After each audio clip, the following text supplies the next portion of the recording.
Called an Austerity meeting for Saturday week, and our negotiating team is recommending acceptance of the proposals put forward in the all-party talks. Now that's obviously a matter for the Austerity, and I'm very hopeful that the other parties will be as clear about their position as we have been.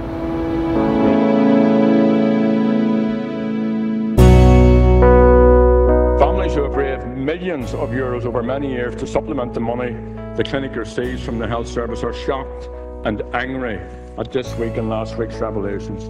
Many are upset at what they see as a breach of trust. But what is also clear is that there's a toxic culture of bonuses, top-ups, bailouts, where there's always money for the elites and none for services that the charities were established to provide.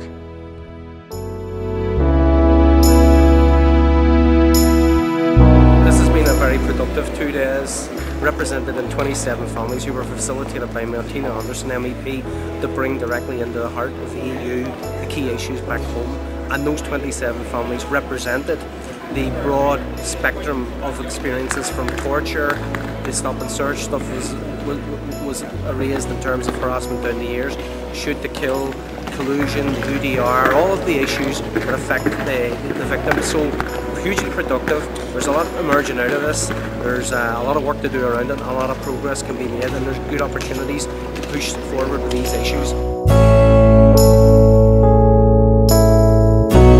Talk to people, and I've had many nights, 2 o'clock, 3 o'clock in the morning, along with other people here, arguing with young people on our side, standing up to them, confronting them, giving leadership, taking abuse from them, being spat at, being called all sorts of names, because we believe a sectarianism is wrong, no matter where it comes from, no matter what source, but it comes across the wall from both sides.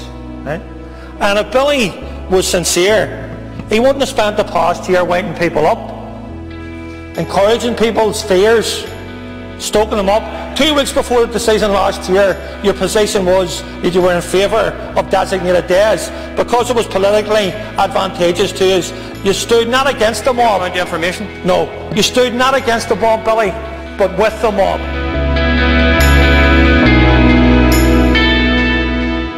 Clarja, last year saw the passing of our great friend and comrade, the former South African President Nelson Mandela. Har ceann ar dé seo ba bhfuilm comhrón a dhéanamh le clán Mandela lena comradaithe san ANC agus le muintir an Africas. On behalf of this Ardèche, I want to send our condolences to the Mandela family, to his comrades in the ANC and to the people of South Africa.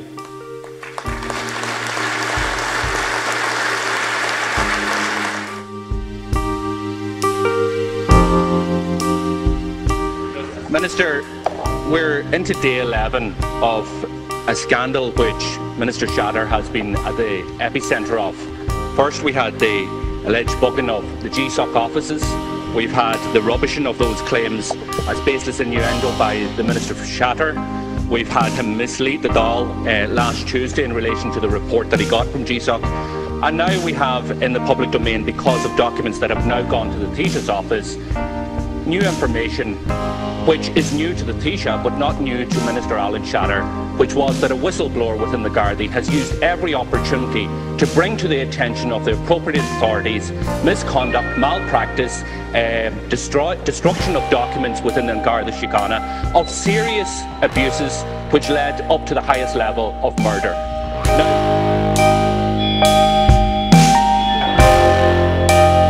Well, I welcome it very much.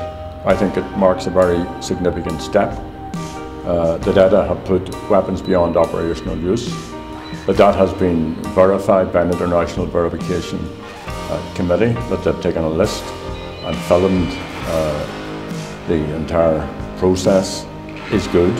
I think it's something which has to be welcomed by everyone, particularly, I would imagine, people within the Spanish state will be pleased, and I'd like to see the government there responding in a positive way.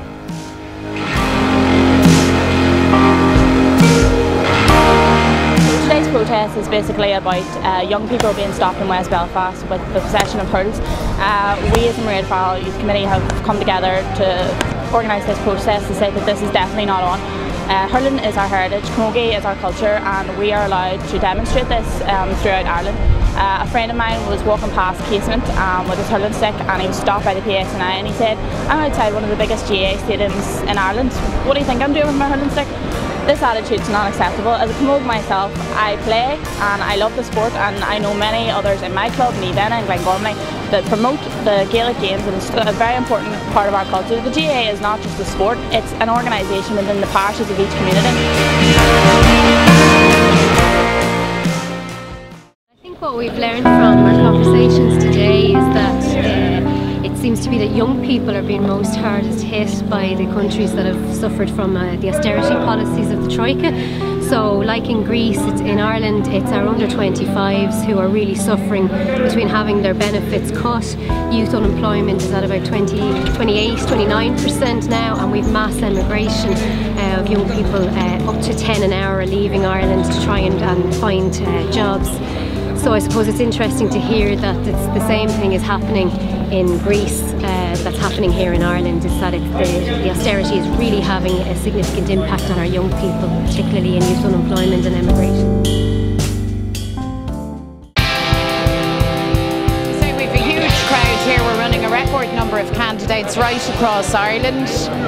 Very strong candidates, lots of women, lots of younger people, some old hands as they're called. So we're going to have a great discussion here today around our manifestos, around the campaign itself, but really today is our sort of last get together all across Ireland, just to get our energy up, to finesse our message, and from today on it's all shoulders to the pump, and we're going out there and we're fighting this election north and south, east and west to win. We've the candidates to do it, we've the politics to do it, we've the heart to do it.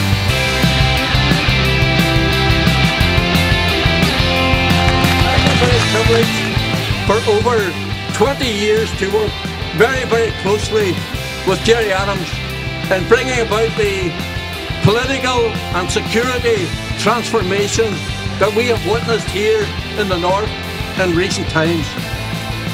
These have been some of the most historic negotiations that this island has ever seen. It has brought an end to conflict. It has brought an end to war, and has presented ourselves as Irish Republicans with a real opportunity to move forward to bring about the reunification of our people and our country by purely peaceful and democratic means. For someone of his calibre, for someone of his leadership to find himself where he is today on the basis of discredited tapes from Boston is a total and absolute disgrace.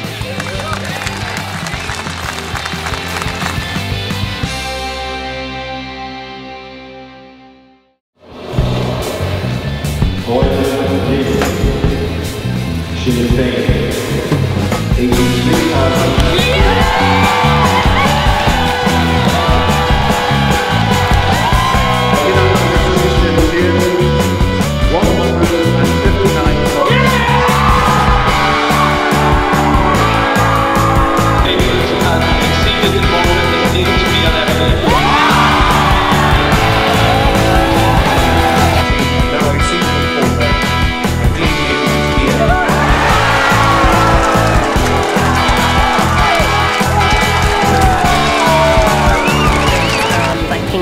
What we can take from this is that the government certainly underestimates the level of anger that's out there, and that they've identified that Sinn Féin are offering them a real alternative, and they want Sinn Féin representation at local level, government level, at EU level.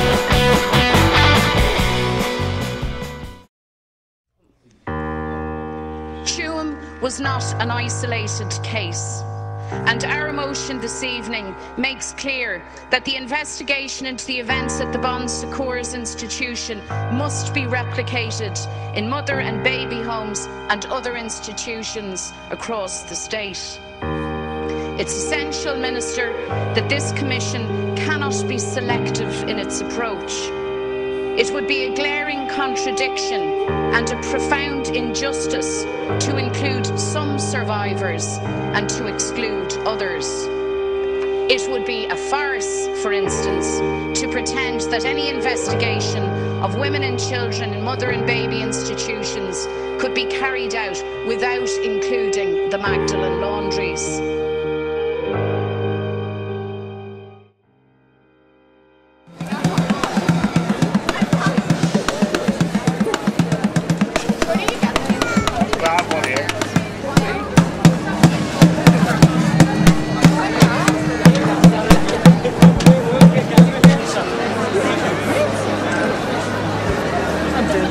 Well, the purpose of today's event is to highlight the comments that Peter Robinson made during the week about Muslims. The remarks were disgraceful. I can understand that he wanted to defend his friend, Pastor McConnell, and his right to freedom of speech, and that's fair enough as far as it goes. But Peter Robinson went further. He actually defended what Pastor McConnell had said and essentially gave support to the view that Muslims are untrustworthy. And Robinson made a very condescending statement that he would trust Muslims to go shopping for him. And this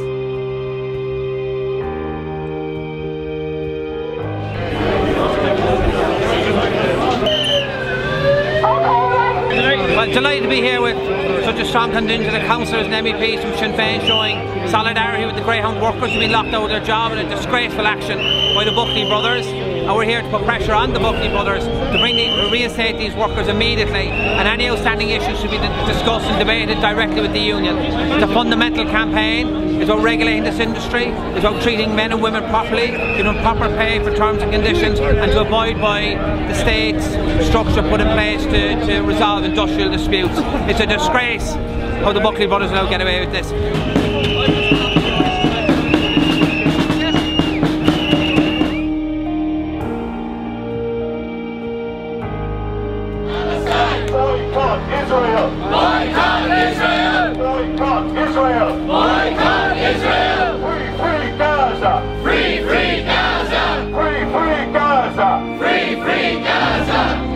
Yeah, we're just here to kind of just to bring the pressure to the ambassador's offices here in Ballsbridge. As we said at the weekend, it's only a symbolic gesture. It's largely only a fraction of what the people of Gaza have to suffer. It's just a visual thing to remind the ambassador of, you know, the root cause of what's happening really is the illegal siege and the continuing occupation. So he seems to be either deluded or intentionally misleading people by saying that the people of Ireland are either neutral or on the side of Israel. And this is just a little reminder to him of how we feel and what we recognise. We're not buying their propaganda or their lies about why this onslaught has happened. It's an intentional targeting of civilians and children, and we want to keep the pressure on him to remind him we don't buy his lies, and we want him removed from this country until the siege of Gaza is lifted. And we'll keep. It's great being here with 3 other colleagues, and we are the largest Irish delegation here in the European Parliament. It's great having company, and we're able to cover a wide range of committees, 10 committees in total.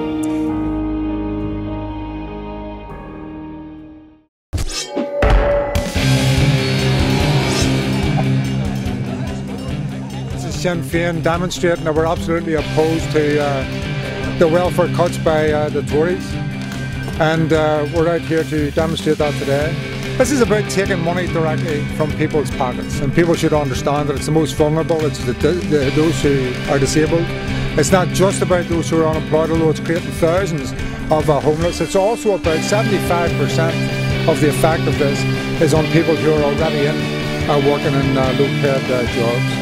It is a serious increase in malnutrition. Food banks have now changed from something like 26,000 people using them up to 300,000. So if you want to know the effect of Tory cuts, then that's the type of effect that's happening.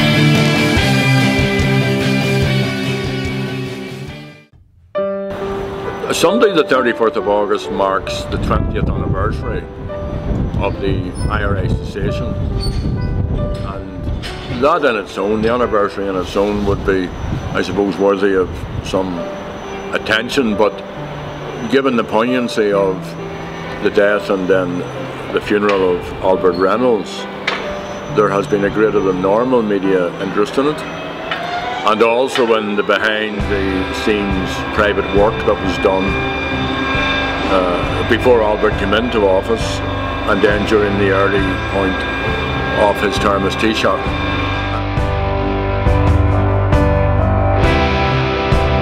Also very mindful that there are victims and families affected by abuse watching us here today.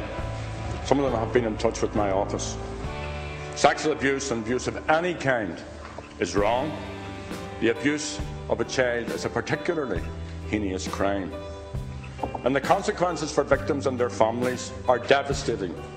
And we know this, having seen the human cost of abuse right across Irish society.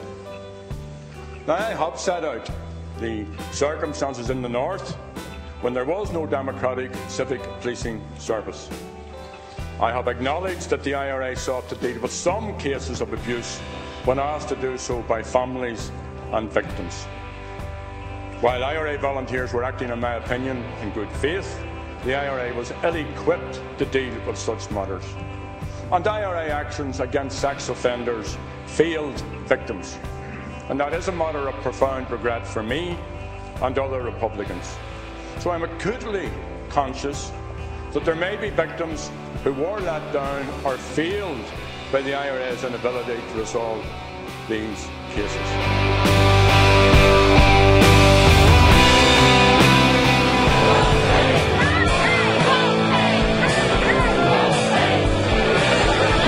We're here because we reject water charges. This is a double taxation on the people, and this is clearly a message to the government here today with tens of thousands of people out here today to say we reject your water charges.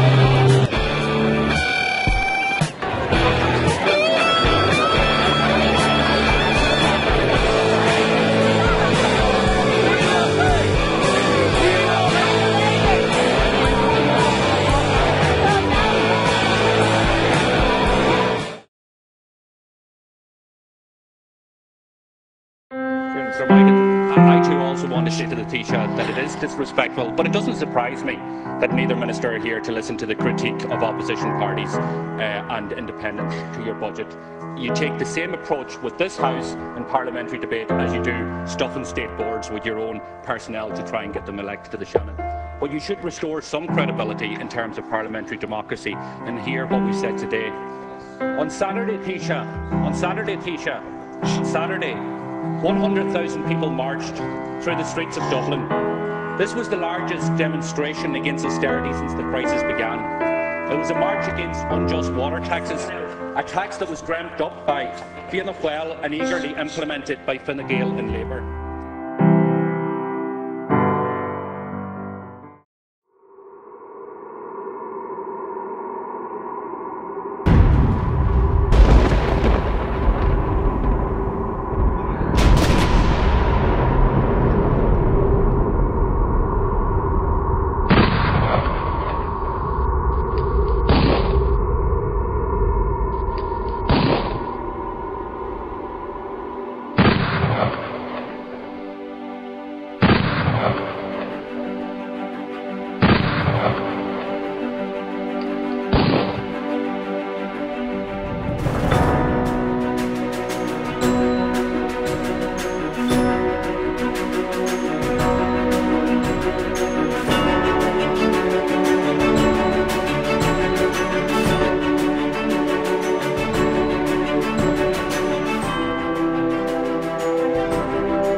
here today because we feel it's very important to get across the fact that there's a diverse group within the Irish language. I think there's an insistence within the media to connect the Irish language to only one political viewpoint, and we're saying no, that's not true. You know, within the community there are people from all walks of life and all swathes of thought, and people from the unionist community as well. Our learners came to me and said, you know, that they're tired of the way they see the Irish language treated disrespectfully within Stormont. You know, this is Stormont, that they support their UK citizens and yet they're being treated, their language is being treated in this way.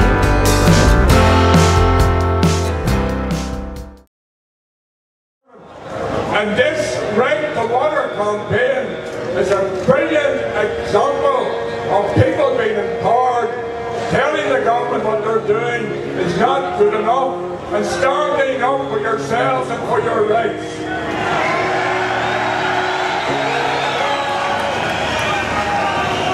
So you have put the government on the run, and we have to stay together, united in York or Cartagena, staying together, united to end austerity, to end water charges, to do what James Conley described as the reconquest of Ireland by the Irish people. Where, oh where